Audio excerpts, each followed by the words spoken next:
Assalomu alaykum hurmatli mijozlar.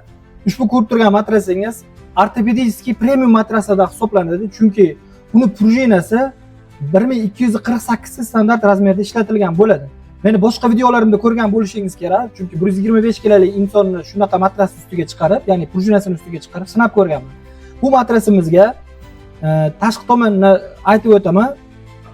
Prujinadan keyin kavralandan keyin 22 plotnosti porolon ishlatilgan. Porolondan keyin havo o'tkazuvchan, to'kirmaydigan va allergiya chaqirmaydigan HB jakard material ishlatilgan. Bu razmeridan qat'iy nazar yoki rangidan qat'iy nazar ichki parametrlari o'zgarmaydi. Demak, buni prujinasini ko'rsatib o'taman. Prujinasi mana 1248 ta standart razmerda ishlatilgan.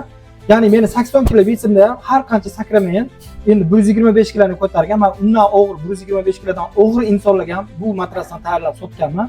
Haligacha muammo chiqqani yo'q.